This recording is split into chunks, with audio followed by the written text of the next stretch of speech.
Welcome to M H teaching.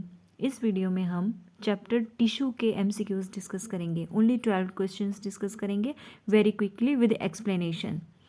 तो video को last तक देखना।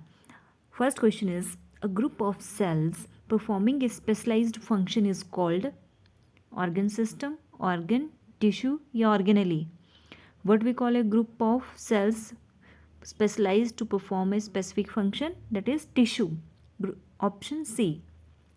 Second question is tissue is a group of cells similar in origin, cells similar in structure, cells coordinating for a particular function या all of these।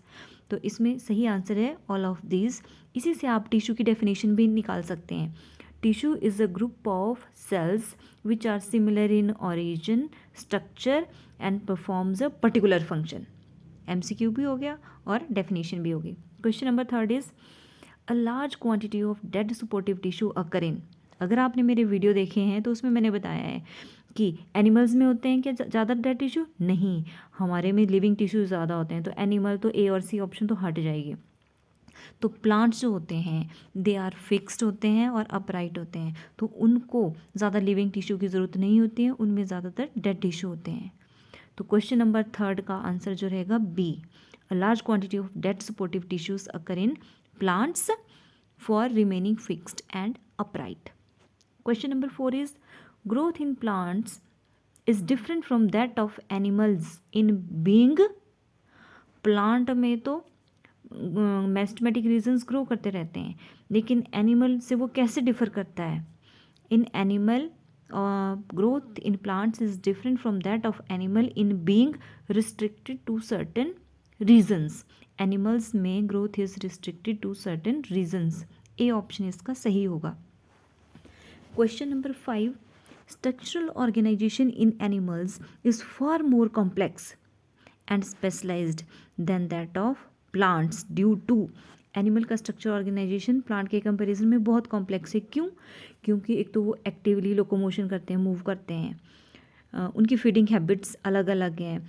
Human beings की feeding habit अलग है, fish की अलग है, dog की अलग है। सर्च फॉर मेट्स की सर्च में के लिए उनको मूव करना होता है। तो इन सभी फैक्टर्स की वजह से एनिमल्स का जो स्ट्रक्चरल ऑर्गेनाइजेशन है वो प्लांट से डिफरेंट है due to active locomotion, different feeding habits and search for mate, all of these. D option is right. Question number 6 intercalary meristem is located in. Intercalary बताया था आपको कि नोड्स और internodes के नियर रहता है, ये नियर द नोड्स, स्टेम और लीव्स के नोड्स के पास रहता है, स्टेम और ब्रांचेस के नोड्स के पास। That is option D.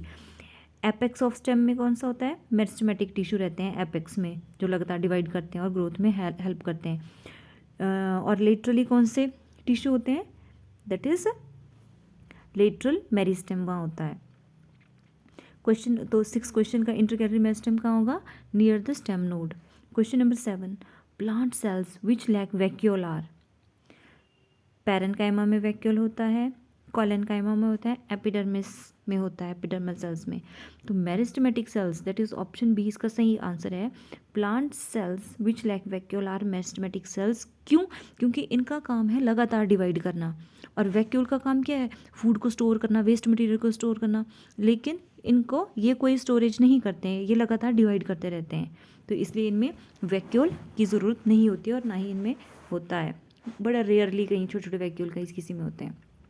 Question number 8 is taking up of a particular permanent shape, size and function by a newly formed cell is called, that is known as differentiation. अगर आपने मेरा tissue वाले chapter का video देखा है तो उसमें मैंने आपको डिफ्रेंशिएशन और डी डिफ्रेंशिएशन डिटेल में और बहुत अच्छे तरीके से समझाया है। डिफ्रेंशिएशन क्या होता है? जब कोई न्यूली फॉर्म्ड सेल मैच्योर होने के बाद परमानेंट शेप, साइज और फंक्शन अटेन कर लेता है तो हम बोलते हैं कि वो डिफ्रेंशिएशन हो गई सेल में। लेकिन कई बार क्या होता है, तो 8th क्वेश्चन का आंसर है ए। बट समटाइम्स व्हाट हैपन कि जो डिफ्रेंशिएशन वाला सेल है उसमें क्या होता है, that cell regain the ability to divide कुछ सर्कमस्टांसिस में, तो उसको बोलते हैं कि वो डी डिफ्रेंशिएशन बोल देते हैं उसको। क्लियर? तो यहाँ पे मैंने दोनों डेफिनेशन आपको फिर से एक बार रिवाइज करवा दी। 8th क्वेश्चन का आंसर क्या था? डिफरेंशिएशन। जब सेल एक permanent shape, size and function attain कर लेता है उसको डिफरेंशिएशन बोलते हैं। Question number 9, cells of epidermis are flat होते हैं, कवर्ड विद क्यूटिकल होते हैं, हैविंग थिक आउटर वॉल, सारे फीचर्स होते हैं। तो इसका आंसर है D, all the above. Question number 10 is the tissue helping the tendrils and stems in climbing is, that is option C, collenchyma. Colon काइमा tendrils और climbers को climb करने में, स्टेम को क्लाइंब करने में हेल्प करते हैं। अब यहाँ पे एक क्वेश्चन और भी, यहाँ पे एक ऑप्शन है स्क्लेरेनकाइमा।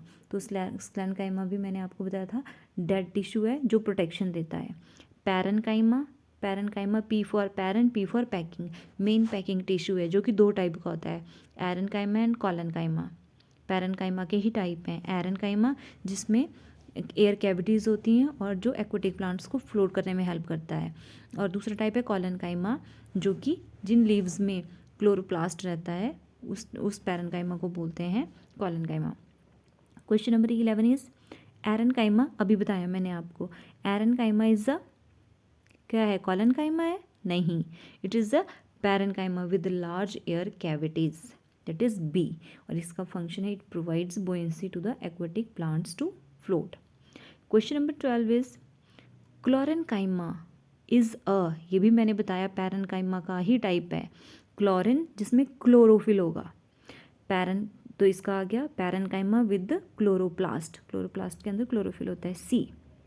अगर आपको ये वीडियो अच्छा लगता है तो इस चैनल को ज़्यादा से ज़्यादा सब्सक्राइब करें ताकि मैं और अच्छा कंटेंट आपके लिए ला सकूं। Thank you.